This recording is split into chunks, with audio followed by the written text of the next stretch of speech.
میں ایک شادی پہ میں چلا گیا تو 6 بجے کا ٹائم لکھا تھا. ہماری مجبوری یہ ہے کہ ہم لوگوں کو دیکھ کے اپنا بدلنا نہیں چاہتے. میرا یہ ارادہ ہے کہ یہ نہیں کرنا کہ سارے لوگ اگر چینج ہو گئے ہیں تو ہم بھی بدل جائیں. ہم کہتے ہیں کہ پھر تو کام صحیح رہا ہی نہ. ایسا جو نیا نیا آتا ہے تو ایماندار ہوتا ہے, پھر تھوڑا وقت گزر جاتا ہے تو ماحول کا حصہ بن جاتا ہے. میں کہتا ہوں ایسا نہیں ہونا چاہیے. تو 6 بجے کا شادی پہ ٹائم لکھا تھا, میں 6 بجے پہنچ گیا. کارڈ پہ فکر لگی ہوتی ہے جب کہیں جانا ہوتا ہے. 6 بجے پہنچ گئے تو وہ گھر والے 9 بجے آئے جو میزبان تھے. تو میں نے ان سے کہا کہ یار یہاں تو تم کارڈ الٹا پڑھتے رہے ہو یا میں الٹا پڑھتا رہا ہوں. وہ 9 تھا تو یا میں غلط پڑھتا رہا ہوں یا تم غلط پڑھتے رہے ہو. وقت میں ایک وکیل کا مضمون پڑھ رہا تھا اخبار میں. وہ کہتا ہے کہ میں رات کو نا علامہ احمد سعید کاظمی رحمت اللہ علیہ فجر کے بعد درس دیتے تھے یا مغرب کے بعد, تو میں پابندی سے ان کا درس سنتا تھا. یہ فکری بات ہے, اس کو غور سے سنیے گا, بالخصوص منتظمین اور میرے ساتھی جو مساجد کی خدمت کرنے والے. کہتے ہیں میں کاظمی صاحب کا درس سننے جاتا تھا. کیوں کہ جب میں کورٹ میں جاتا تھا نا تو ان کا بیان کیا ہوا درس وہاں میری مدد کرتا تھا. اب جو اگلی اس نے بات لکھی وہ میرے لیے لکھی. وہ کہنے لگا اب میں نہیں جا سکتا اس لیے کہ میں نے صبح 7 بجے کورٹ پہنچنا ہوتا ہے اور رات کو مولانا کی جب تقریر شروع ہوتی ہے تو وہ میرے سونے کا ٹائم ہوتا ہے. اگر یہ سارے کام اپنے وقت کے اندر ہوں تو میں آج بھی جانے کو تیار ہوں. ہماری محفل میں بڑا لمبا چوڑا خرچہ ہوتا ہے. اسی طرح کا پروگرام آپ نے آئندہ بھی کرنا ہے جس طرح کا اس دفعہ کیا ہے. بڑا مختصر وقت پہ لوگ جائیں اور جا کے, یہ بڑا اچھا انتظام ہے کہ 8:30 بیان ہوا, 9:15 9:30 ہم اب گھروں میں چلے جائیں. اس ترتیب سے کوشش کریں مغرب سے عشاء, اور ان لوگوں کو پیغام دیں جو ٹوٹ کے پیچھے ہٹ گئے کہ پتہ نہیں کب بیان ہوگا. ایک چھوٹی, چلو بات اب عشق رسول کی ہے تو ایک چھوٹی سی اپیل ہے, وہ بھی کر لوں. چلیں آپ سارے نہیں بولتے, میں رہنے دیتا ہوں, میں بات شروع. آپ جمہوری ملک ہے نا جی, تو اگر ریفرینڈم صحیح نہ ہو تو نہیں بات کرنی چاہیے. کر لوں کہ رہنے دوں؟ ایک چھوٹی سی اپیل کرنی ہے نعت سننے والوں سے, نعت پڑھنے والوں سے. اور یہ ایک بات اور ذہن میں رکھ لیں, نعت پڑھنے سے زیادہ نعت سننا کمال ہے. پتہ ہے آپ کو؟ اب سنیں, اگلی بات کروں گا تو آپ کو سمجھ آئے گی. نعت پڑھنا صحابہ کی سنت ہے اور سننا نبی پاک کی سنت ہے. بڑا کمال کیا ہوا سننا. سمجھ آ رہی ہے بات کی؟ نعت کا نا کلام منتخب, اعلیٰ حضرت کی ساری نعتیں سن لی ہیں آپ نے؟ نہیں نہ سنی آج تک ساری. مولانا حسن رضا خان کی, اقبال کی, پیر مہر علی شاہ صاحب کی, حضرت بیدم شاہ بارسی کی. پہلے بزرگوں کو کلام سن لیں, اس کے بعد نیچے آئیں گے تاکہ ہم پہ اعتراض ہی کوئی نہ کرے.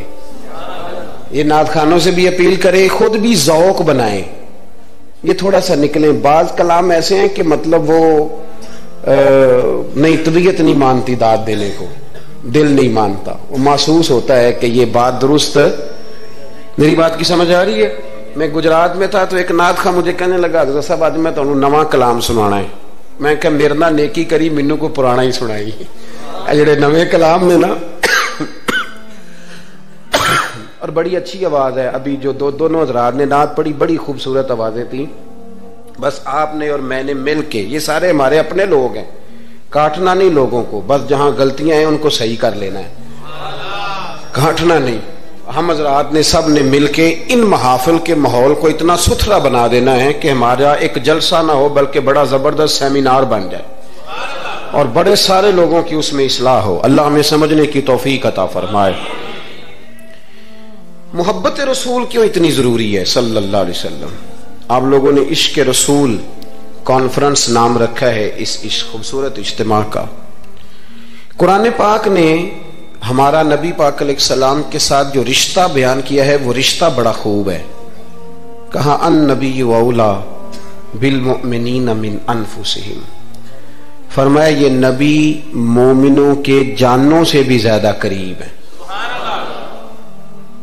ہم بڑا عام لفظ بولتے ہیں کہ فلاں چیز میرے دل کے بڑی قریب ہے, میری سوچ کے بڑی. جو لوگ دل کے قریب ہوتے ہیں ان کے پاس اٹھنے بیٹھنے کو دل کرتا ہے.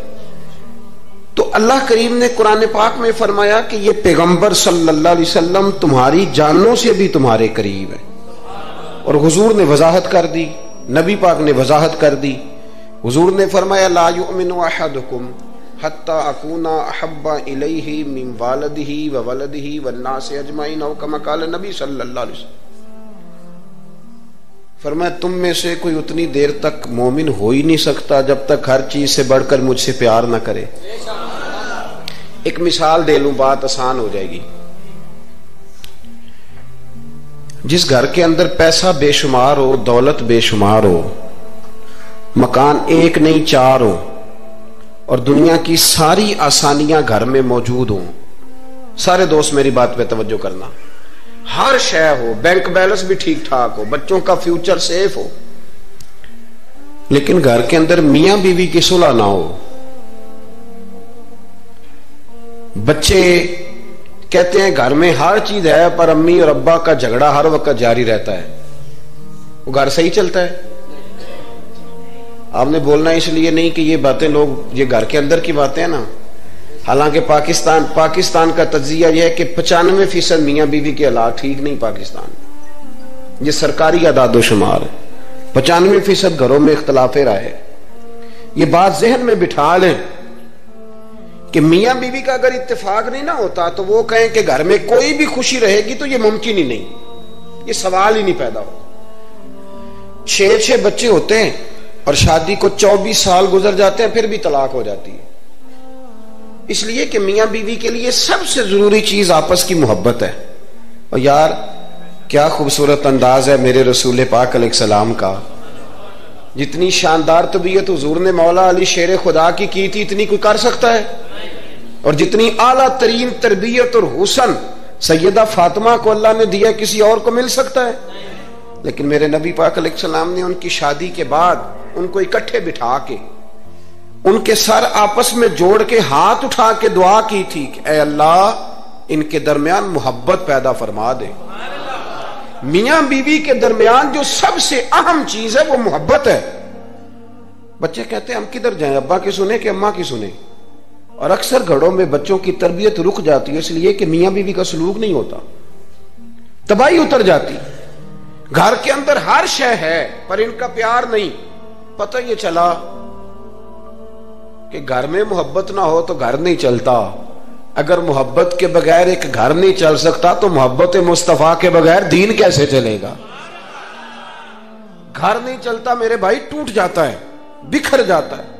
سارا کچھ ہونے کے باوجود میں نے مردوں کو روتے ہوئے دیکھا ہے، عورتیں تو روتی ہیں، میں نے مردوں کو روتے ہوئے دیکھا ہے کہ کیا کروں 4 بچے ہیں پر اس کو نہیں سمجھ آتی، وہ پاگل ہے، مہربانی کریں وہ سیانی ہو جائے.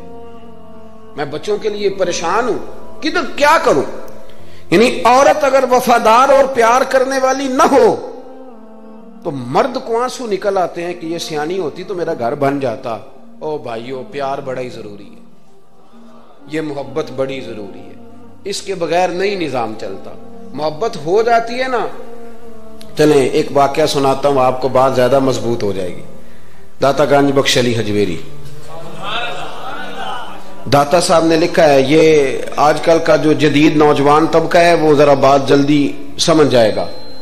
داتا صاحب رحمت اللہ لکھا ہے، حضرت عبداللہ بن مبارک رحمت اللہ علیہ سے کسی نے کہا کہ آپ بڑے زبردست محدث ہیں اور اتنی وارفتگی والے صوفی کم ملتے ہیں جتنے آپ ہیں، وجہ کیا ہے؟ تو حضرت عبداللہ بن مبارک فرمانے لگے مجھے نہ توبہ کرنے سے پہلے ایک عورت سے عشق ہو گیا تھا، عورت سے. بڑی توجہ سے بات سمجھنا. آپ فرماتے ہیں میرا گھرانہ نمازی تھا. یہ داتا صاحب نے لکھا ہے کشف الماجوب میں. حضرت عبداللہ بن مبارک فرماتے ہیں کہ جس عورت سے مجھے عشق ہو گیا نا، اس کے محلے میں جا کے میں عشاء کی نماز پڑھتا تھا اور پھر ساری رات میں اس کے گھر کے گرد رہتا تھا. وہ آدھی رات کو تھوڑی دیر کے لیے چھت پہ آتی تھی، 2-1 باتیں ہوتی تھی، میں لوٹ آتا تھا. فرماتے ایک رات میں نے عشاء کی نماز اس کے محلے میں جا کے پڑھی.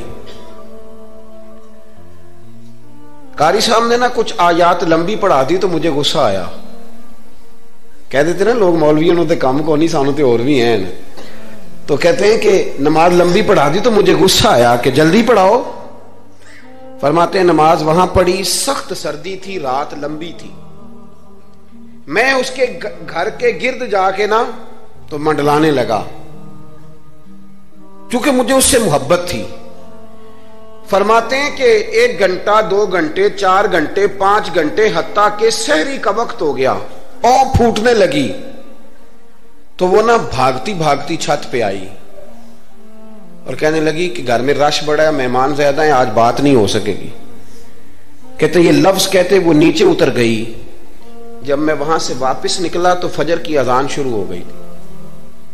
یوں سمجھ لیں کہ 13 گھنٹے 14 گھنٹے بیت گئے۔ حضرت عبداللہ بن مبارک فرماتے ہیں اچانک نہ میں نے اپنے دل پہ توجہ کی، ساری رات وہ آئی نہیں تھی پر مجھے اس پہ غصہ بھی کوئی نہیں آیا، مجھے وہ بری بھی نہیں لگی، ساری رات اس نے کھڑا رکھا لیکن میرے دل سے اتری بھی نہیں۔ کوئی نہیں سمجھ آئی آپ کو میری بات؟ فرماتے ہیں کہ پھر میں نے اپنے دل پہ توجہ کی تو مجھے سمجھ آئی کہ مجھے اس سے کھرا پیار ہے، سچا پیار ہے۔ یعنی اس نے آدھا جملہ کہا کہ میں مجبور ہوں، تو میں نے اس سے مزید نہ قسم اٹھوائی نہ گواہ مانگے، میں اس کی وہ مجبوری بھی فوراً ہی مان گیا۔ تو جناب عبداللہ بن مبارک فرماتے ہیں کہ جب میں نے وضو کر کے مسجد میں جا کے 2 سنتیں پڑھی نا تو میرے اندر سے آواز آئی، عبداللہ اگر ایک بی بی کے لیے تو ساری رات کھڑا رہ سکتا ہے اور اس کی سخت بات سخت انتظار بھی تجھے غصہ نہیں دلاتا، اگر عورت کے عشق میں سارا کچھ ہو سکتا ہے تو رب رسول کے عشق میں بھی ہو سکتا ہے۔ پھر ان کی بتائی ہوئی تراویحاں تجھے غصہ نہیں دلائیں گی، پھر ان کا کہا ہوا روزہ تجھے غصہ، پھر تو یہ نہیں کہے گا کہ بڑا مشکل کام میں جی گرمیاں دے روزے نے، پھر تیری زبان سے کوئی لفظ، اس لیے کہ محبوب پر غصہ۔ وہ کسی اردو کے شاعر نے کہا تھا کہ اس نے کہا تھا عشق ایک ڈھونگ ہے، تو میں نے کہا تجھے عشق ہو خدا کرے، پھر کوئی تجھے اس سے جدا کرے، پھر تو اسے تسبیحوں پہ پڑھا کرے، پھر تو گلی گلی پھرا کرے، پھر تو اسی کا نام جپا کرے، پھر میں کہوں کہ عشق ایک ڈھونگ ہے اور تو نہیں کہا کرے۔